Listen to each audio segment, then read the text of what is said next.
Hai guys, selamat datang di channel Indonesia Belajar. Dalam video kali ini, kami akan memberikan panduan untuk melakukan instalasi dan ulasan Kali Linux 2020.1a. Yuk, kita mulai sesi instalasi kita.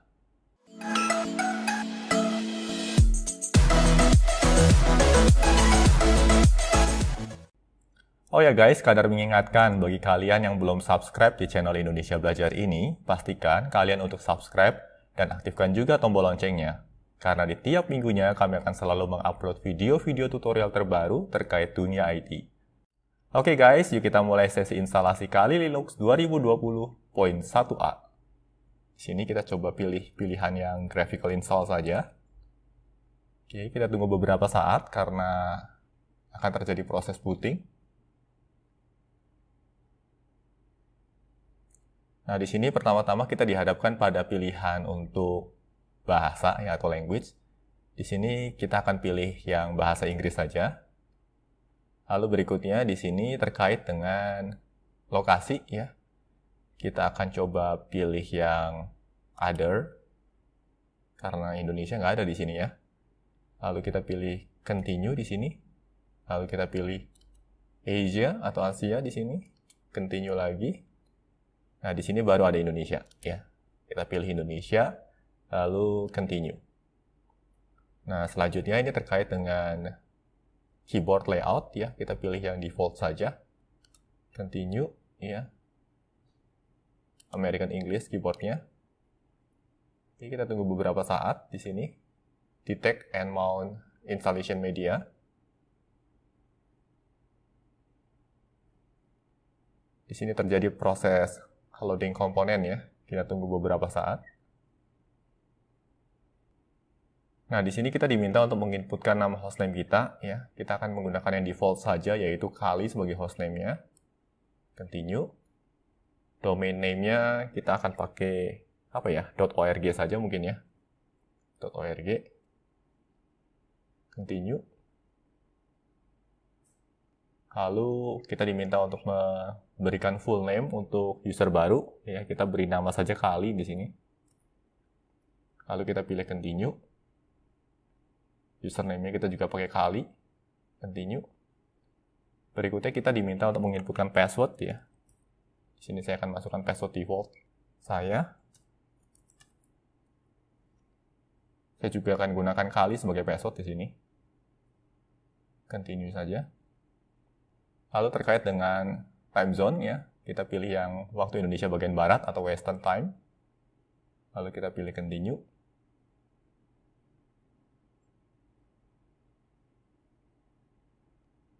Nah, di sini bagian partition disk ya, kita harus hati-hati, terutama sekali kalau kita ingin menggunakan mode yang dual boot.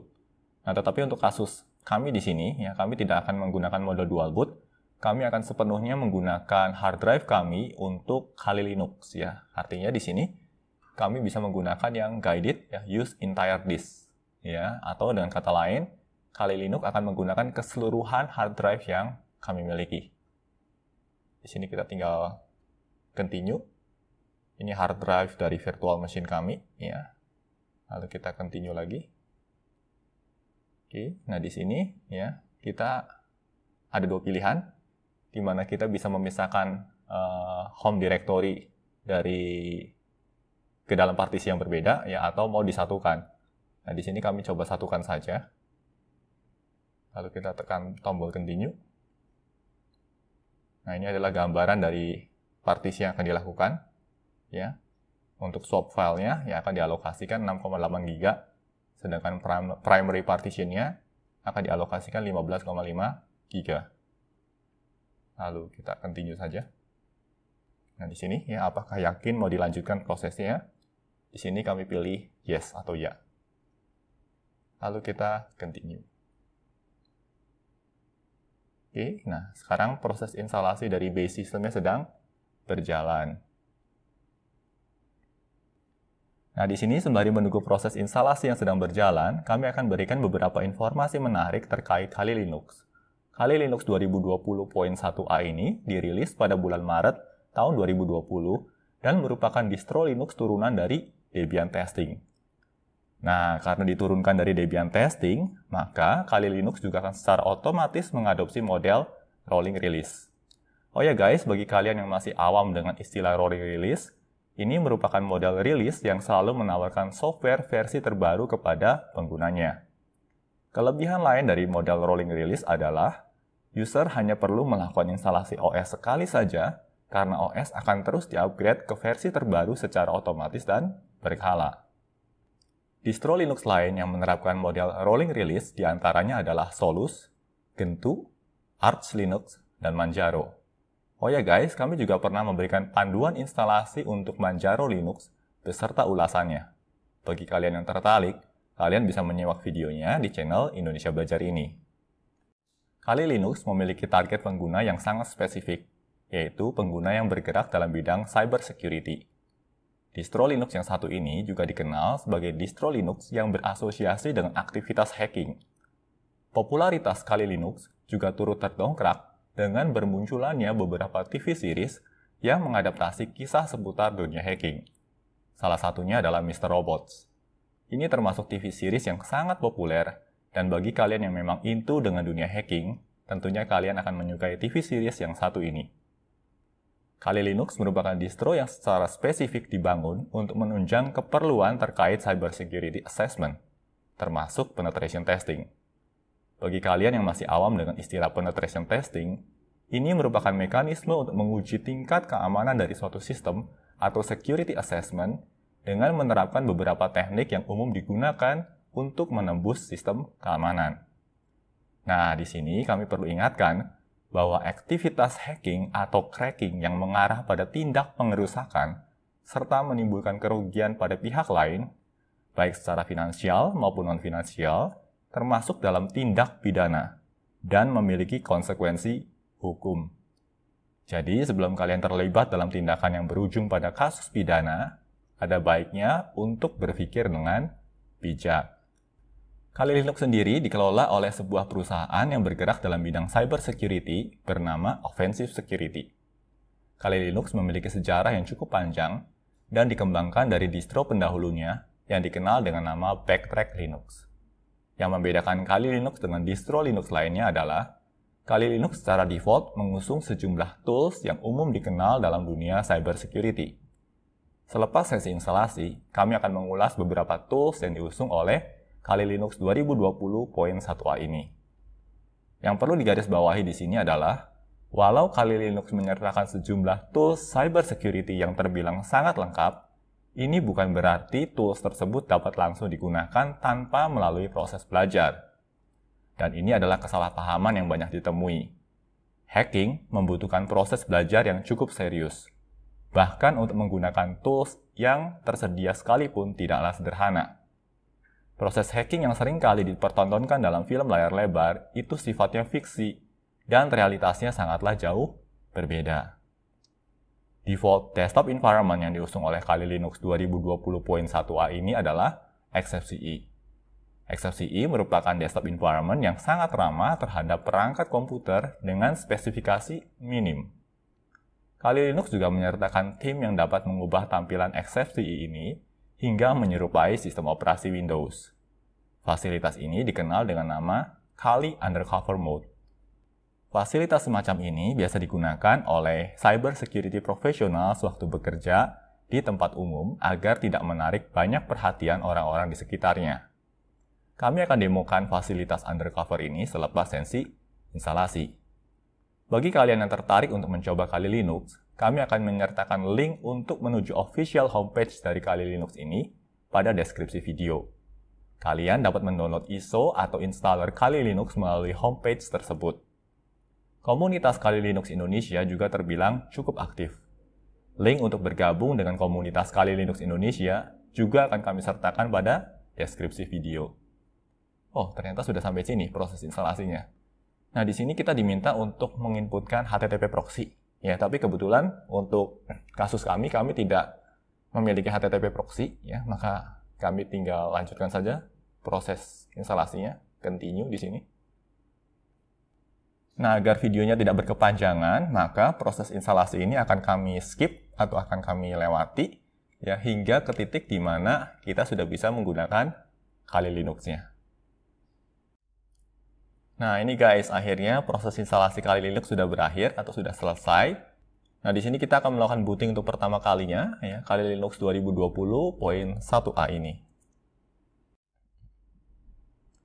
Ya, ada logo naga yang khas milik Kali Linux, ya, manis sekali. Nah, di sini kita diminta untuk menginputkan username dan password kita, ya. Untuk kasus kita kali ini, username-nya adalah Kali, ya. Password-nya juga saya set Kali sewaktu proses instalasi sebelumnya. Nah, ini adalah tampilan dari Kali Linux kita, ya.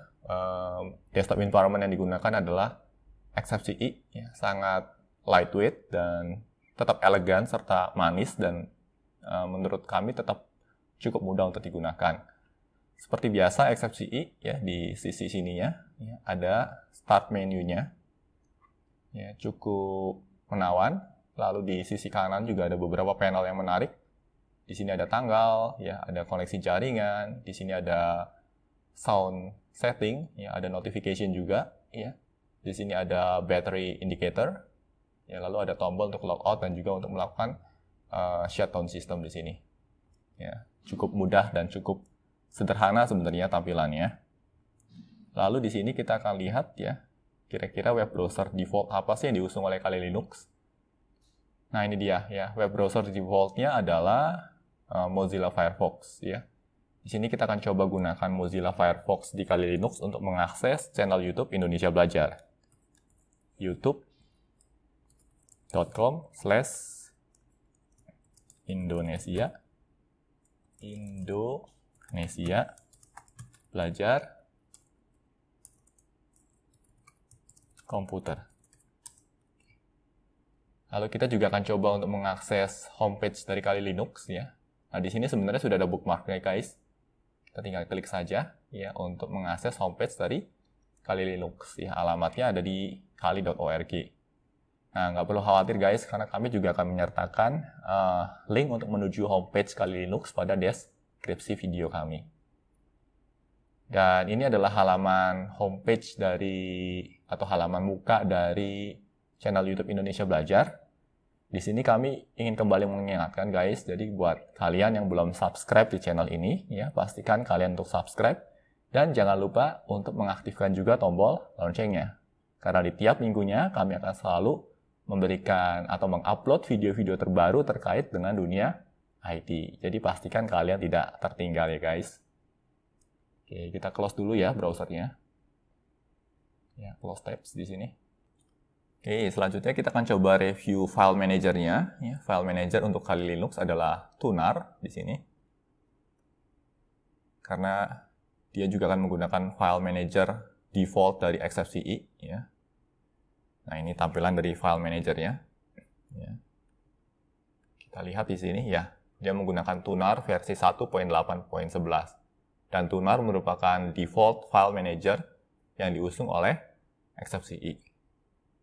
Nah, selanjutnya kami mau mendemokan yang namanya Kali Undercover Mode, ya. Nah, di sini caranya cukup sederhana, guys, ya. Cukup aktifkan saja start menu-nya, ya. Lalu kita bisa cari Kali, ya. Lalu dash atau strip, ya, undercover mode, ya. Nah, seperti ini. Nah, begitu kita pilih pilihan Kali Undercover Mode, ya, maka tampilan dari Kali Linux kita akan diubah, ya, tampilannya sehingga sangat-sangat menyerupai dengan sistem operasi Windows. Kita bisa lihat di sini, ya, guys. Tampilannya menjadi sangat-sangat mirip sekali dengan Windows. Walaupun sebenarnya di sini tetap Kali Linux. Nah, ini biasa banyak dimanfaatkan oleh cyber security expert, ya, agar ketika dia sedang bekerja, ya, tidak terlalu mencolok, ya, karena seringkali ketika kita membuka laptop kita dan memiliki tampilan Linux, ya, orang cenderung memperhatikan kita, ya. Nah, dengan cara seperti ini, ya, kita bisa bekerja dengan lebih low profile. Nah, untuk mengembalikan kembali, ya, sama di sini, kita tinggal pilih start menu saja, lalu kita pilih Kali, ya, dash undercover mode.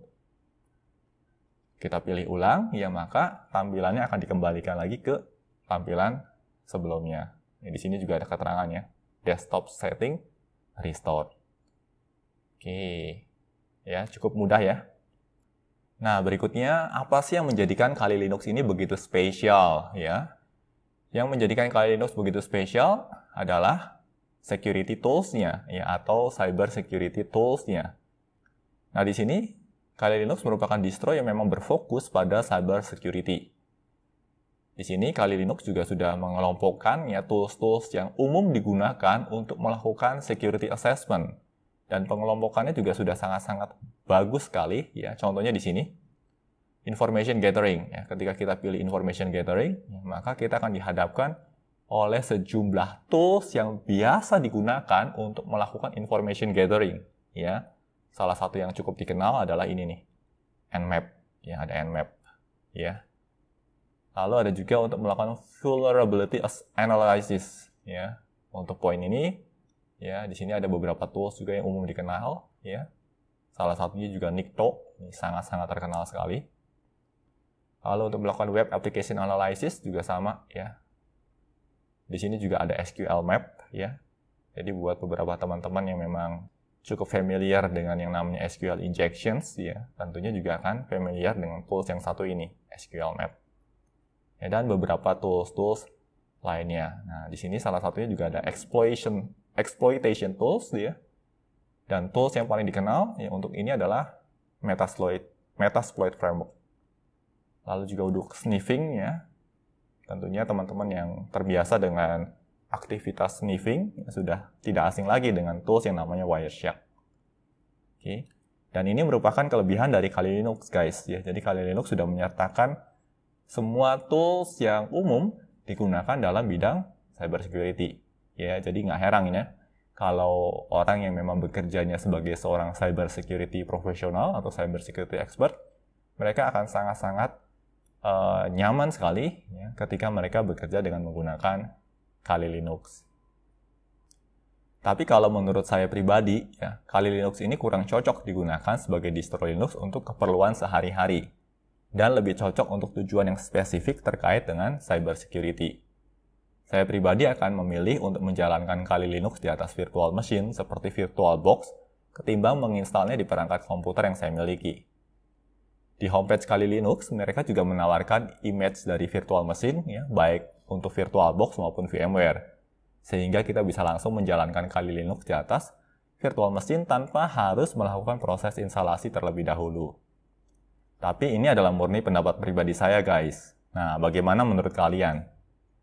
Oh ya guys, kami juga ingin mengingatkan kembali bahwa aktivitas hacking dan cracking yang mengarah pada tindak pengerusakan serta menimbulkan kerugian pada pihak lain, baik secara finansial maupun non-finansial, itu termasuk dalam tindak pidana dan akan memiliki konsekuensi hukum. Nah, jadi sebelum kalian terlibat dalam tindak pidana yang berujung pada kasus pidana, ya, ada baiknya untuk berpikir dengan bijak. Oh ya guys, apakah kalian pengguna Linux? Kalau ya, distro Linux apa nih yang saat ini sedang kalian gunakan? Bagikan juga pengalaman kalian selama menggunakan Linux pada kolom komentar di bawah ini. Bagi kalian yang belum menggunakan Linux, setelah menonton video panduan instalasi ulasan Kali Linux ini, apakah kalian mulai tertarik untuk mencoba Linux? Yuk, sampaikan juga pendapat kalian pada kolom komentar di bawah ini. Demikian video panduan instalasi dan ulasan Kali Linux 2020.1a. Semoga pembahasan dalam video ini dapat membantu kalian yang sedang mempertimbangkan untuk melakukan instalasi Kali Linux.